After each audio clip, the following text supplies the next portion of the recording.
আসসালামু আলাইকুম। বাংলা সংবাদে সবাইকে স্বাগত জানাচ্ছি আমি আফরোজা রূপা। গুম খুনে ৩ মামলায় ১৫ সেনা কর্মকর্তাকে ট্রাইব্যুনালে হাজির। গ্রেফতার দেখে কারাগারে প্রেরণ, পলাতক হাসিনা সহ বাকিদের হাজির হতে পত্রিকায় বিজ্ঞপ্তির নির্দেশ। আন্দোলনের শরিকদের আসন ছাড়বে বিএনপি। নির্বাচনী জোটে এনসিপির বিষয়েও ইতিবাচক জানালেন মির্জা ফখরুল। স্বৈরাচার বিরোধীদের নিয়ে জাতীয় সরকার গঠনের ইঙ্গিত। মধ্যরাতে উত্তাল বুয়েট, নারীদের নিয়ে কুরুচিপূর্ণ মন্তব্যের অভিযোগে এক শিক্ষার্থীকে সাময়িক বহিষ্কার, বিশ্ববিদ্যালয় প্রশাসনের, অভিযুক্ত আটক। শাহজালালে কার্গো ভিলেজে আগুনে বিপুল ক্ষয়ক্ষতি, বীমা দাবি যাচাইয়ে মাঠে নিয়ন্ত্রক সংস্থা, খোঁড়া যুক্তি মানবেন না ব্যবসায়ীরা, শর্ত পূরণে সহজে অর্থ পাওয়ার আশ্বাস। এবং সরকারি 4 ব্যাংকে খেলাপি ঋণ 1.5 লাখ কোটি টাকা, সম্পদ মূল্যায়নে মাঠে নামছে সরকার, চূড়ান্ত সিদ্ধান্ত রাজনৈতিক সরকারকেই নিতে হবে জানালেন অর্থ উপদেষ্টা। গুম খুনের 3 মামলায় সাবেক বর্তমান 15 সেনা কর্মকর্তাকে কারাগারে পাঠানোর নির্দেশ দিয়েছেন আন্তর্জাতিক অপরাধ ট্রাইব্যুনাল। সকাল 7টার দিকে বাংলাদেশ জেলের শীতাতপ নিয়ন্ত্রিত একটি প্রিজন ভ্যানে করে তাদের ট্রাইব্যুনালে হাজির করা হয়। 8টার দিকে শুনানি শেষে তাদের গ্রেফতার দেখিয়ে কারাগারে পাঠানোর নির্দেশ দেন ট্রাইব্যুনাল। এছাড়া শেখ হাসিনা, আসাদুজ্জামান খান কামাল সহ পলাতক 17 আসামিকে হাজির হতে 7 দিনের মধ্যে পত্রিকায় বিজ্ঞপ্তি দেওয়ার নির্দেশ দেওয়া হয়েছে। এদিন জামিন চেয়ে এবং ভার্চুয়ালি আদালতে হাজিরার নির্দেশনা চেয়ে 2টি আবেদন করেন 15 সামরিক কর্মকর্তার আইনজীবী, যার শুনানি হবে পরবর্তী ধার্য তারিখে। চিফ প্রসিকিউটর তাজুল ইসলাম বলেন, আসামিদের হাজির করার বিষয়ে সেনাবাহিনী সহযোগিতা করেছেন, তাই সেনাবাহিনীর বিরুদ্ধে অপপ্রচার বন্ধের আহ্বান জানান তিনি। আসামিদের গ্রেফতার সহ আদালতের প্রক্রিয়ায় সহায়তা করায় সংশ্লিষ্ট সবার প্রতি কৃতজ্ঞতা প্রকাশ করেন চিফ প্রসিকিউটর। আসামি পক্ষের আইনজীবীর দাবি, গ্রেফতার নয়, আত্মসমর্পণ করেছেন সেনা কর্মকর্তারা। আসামিরা নির্দোষ বলেও দাবি তার। পরে ট্রাইব্যুনাল থেকে আসামিদের সেনানিবাসের সাব জেলে নেওয়া হয়। সমস্ত বিতর্ক অবসান ঘটিয়ে তারা আইনের নিকট আত্মসমর্পণ করছে, এই ক্রেডিট তারা পাবে। এখানে অনেকে আছে, আপনারা ভবিষ্যতে জানবেন, যারা কোনোদিন কোনো অপরাধের সাথে জড়িত ছিল না, তারা কাউকে পিক আপও করে নাই এবং তাদের রিলিজ করার কোনো ক্ষমতা ছিল না। তাদেরকে কাস্টডিতে প্রেরণের নির্দেশ দেওয়া হয়েছে।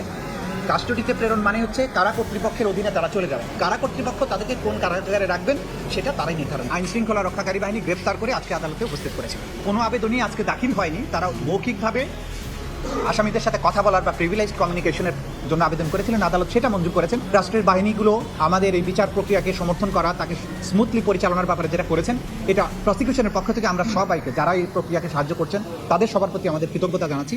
যুগপৎ আন্দোলনের শরিকদের কয়টি আসন ছেড়ে দেওয়া হবে তা এখনো চূড়ান্ত হয়নি। আলোচনার মাধ্যমে নির্বাচনী আসন ছাড় দেবে বিএনপি। সবাই সংবাদকে দেয়া সাক্ষাৎকারে এ কথা জানিয়েছেন বিএনপির মহাসচিব মির্জা ফখরুল ইসলাম আলমগীর। বলেন, নির্বাচনী জোটে এনসিপি আসবে কিনা তা জানতে অপেক্ষা করতে হবে। স্বৈরাচার বিরোধী আন্দোলনের শরিকদের নিয়ে জাতীয় সরকার গঠনের ইঙ্গিত দেন মির্জা ফখরুল। আহমেদ সালেহের রিপোর্ট। একাদশ জাতীয় সংসদ নির্বাচনের পর 20 দলীয় জোট বিলুপ্ত করে আওয়ামী লীগ সরকারের বিরুদ্ধে যুগপৎ আন্দোলনে নামে বিএনপি ও তার মিত্ররা। আলাদা আন্দোলন করলেও তাদের কর্মসূচির ধরন ছিল প্রায় একই রকম। 24-এর অভ্যুত্থানের পর ডক্টর মোহাম্মদ ইউনূসের নেতৃত্বে অন্তর্বর্তী সরকার গঠন হলে সামনে আসে কবে হবে জাতীয় নির্বাচন। 2026 সালের ফেব্রুয়ারি মাসে জাতীয় নির্বাচন অনুষ্ঠানের আয়োজন করে। আগামী ফেব্রুয়ারিতে নির্বাচনের ঘোষণায় ভোটের প্রস্তুতি নিচ্ছে রাজনৈতিক দলগুলো। একই সঙ্গে চলছে জোট ও আসন বিন্যাস নিয়ে দিন দরবার। নির্বাচনী জোট ও আসন বন্টন নিয়ে বিএনপির ভাবনার বিষয়ে সময় সংবাদকে দলটির মহাসচিব জানান, জোট নিয়ে না ভাবলেও শরিক দলগুলোর আসন বন্টন নিয়ে চলছে আলোচনা। ক্ষমতায় গেলে গঠন হবে জাতীয় সরকার। এই ব্যাপারে আলোচনা হচ্ছে, কোনো সুনির্দিষ্ট কোনো সংখ্যা নির্ধারিত হয়নি। যে দলগুলোর সঙ্গে আমরা যুগপৎ আন্দোলন করেছি, সেখানে কিন্তু আমাদের একটা আন্ডারস্ট্যান্ডিং এর মধ্যে দিয়েই করেছি যে আমরা যুগপৎ আন্দোলন করব, নির্বাচন করব। নির্বাচনের পর যে দলগুলো আমরা আন্দোলন করেছিলাম তাদেরকে নিয়ে আমরা একটা ন্যাশনাল গভর্নমেন্ট তৈরি করবো। আমরা ওই জায়গাতে আছি, এখনো তার থেকে সরে গেছি। সুতরাং জোট হবে কিনা এটা আমরা এখনো বলতে পারছি না। জাতীয় সরকারে এখন আমাদের সঙ্গে যারা থাকবেন, একমত হবেন, তারাই আসবে। ইসলামী দলগুলোর জোট নিয়ে বিএনপির মাথা ব্যথা নেই বলেও জানান মির্জা ফখরুল। বিএনপির রাজনৈতিক জোটে এনসিপি যুক্ত হতে পারে কিনা এমন প্রশ্নের জবাবে ইতিবাচক ছিলেন মির্জা ফখরুল। এটা তো ডিপেন্ড করে ড্রাফট মুভমেন্ট, সেটা পর্যন্ত অপেক্ষা করতে হয়। এই ধরনের জোট টোটের ব্যাপারে লাস্ট মুভমেন্ট পর্যন্ত অপেক্ষা করতে হয়। একটা হচ্ছে আপনার জামাত ইসলাম, এনসিপি আর বোধহয় ইসলামী আন্দোলন আছে, 3টা দল। তারা তো আপনার সেই ধরনের জোর তো তারা করেন এবং এনসিপি তো বলেই দিয়েছে যে তারা নির্বাচনে আসবে। জামাত ইসলাম বলছে নির্বাচনে আসবে, জামাত ইসলাম তো নির্বাচনে বিল বোর্ড সব লাগিয়ে দিয়েছে, দেখলাম তো। মনোনয়ন প্রত্যাশীদের বিষয়ে মির্জা ফখরুল জানালেন, কিছু প্রক্রিয়ার মধ্য দিয়ে বাছাই করা হবে কারা হবে বিএনপির প্রার্থী। নমিনেশনের ব্যাপারে এখনো কিছুই হয়নি, এগুলো আপনারা জানবেন যখন আমরা এটা জানাবো বা তার জন্য তার কতগুলো প্রক্রিয়া আছে, সেই প্রক্রিয়াগুলো শেষ হলে আমরা জানাবো। নির্বাচনের সময়ে অন্তর্বর্তী সরকারের নিরপেক্ষতা নিয়ে নিজেদের অবস্থান পুনর্ব্যক্ত করেন বিএনপি মহাসচিব।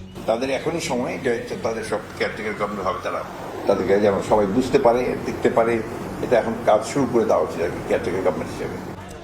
ধর্ষণ, বোরকা, হিজাব ও নারীদের নিয়ে কুরুচিপূর্ণ মন্তব্যের অভিযোগে বাংলাদেশ প্রকৌশল বিশ্ববিদ্যালয় বুয়েটের শিক্ষার্থী শ্রীশান্ত রায়কে সাময়িক বহিষ্কার করেছে বিশ্ববিদ্যালয় প্রশাসন। এরই মধ্যে ওই অভিযুক্তকে আটক করেছে পুলিশ। মঙ্গলবার রাত 11টার দিকে ছাত্র কল্যাণ পরিদপ্তরের সামনে জড়ো হয়ে বিক্ষোভ শুরু করেন বিশ্ববিদ্যালয়ের শিক্ষার্থীরা।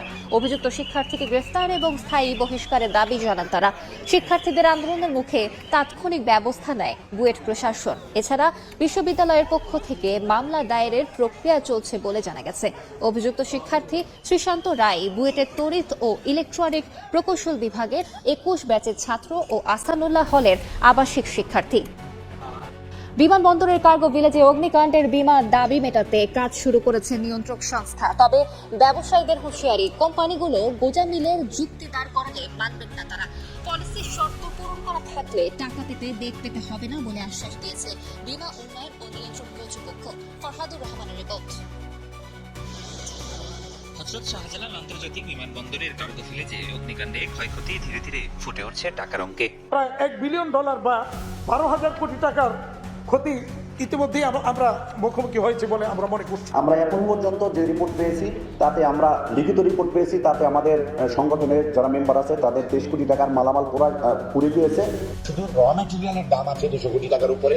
এরপর আবার এটার কিন্তু আমরা এআইটি, ভ্যাট এগুলো অলরেডি পে করেছি, যেটা হিসাব করলে এটা 250 থেকে 300 কোটি টাকার পর্যায়ে চলে যাবে। ঠিক কত টাকার মালামাল পুড়েছে এখনো সঠিকভাবে নিরূপণ না হলেও আমদানি রপ্তানিকারকদের দাবি বিপুল ক্ষতির বড় অংশ রয়েছে বিমার আওতায়। ইন্স্যুরেন্সটাই আসলে তার কিন্তু বিজনেসের একটা পার্ট। যদি সেটা 100% দেয় সেই কিন্তু নিরাপদ থাকতে পারে। আমরা অনুরোধ করব যে এটা নিয়ে যেন সরকার প্রয়োজনীয় ব্যবস্থা নেয়। বিমা থাকায় আর্থিক ক্ষতি কাটিয়ে কিছুটা সহজ হওয়ার ভরসা পেলেও বাংলাদেশ এক্সপোর্টার্স অ্যাসোসিয়েশনের হুঁশিয়ারি, গোজামিল তথ্যের ভিত্তিতে বিমা কোম্পানিগুলো কোনো যুক্তি দাঁড় করালে তা প্রত্যাখ্যান করবে ব্যবসায়ীরা। কোনোভাবেই যেন কোনো তালবাহানা দিয়ে এই বিমার ক্লেম পরিশোধ করতে যেন বিলম্ব না করে, এটা অন্তত আমি বাণিজ্য উপদেষ্টা সহ সরকারের অর্থ উপদেষ্টা সংশ্লিষ্ট যারা আছেন সবাইকে অনুরোধ করব। বিমা সংশ্লিষ্টরা বলছেন, পলিসির শর্ত কাভার করা থাকলে সহজেই দাবির টাকা পাবেন ক্ষতিগ্রস্তরা।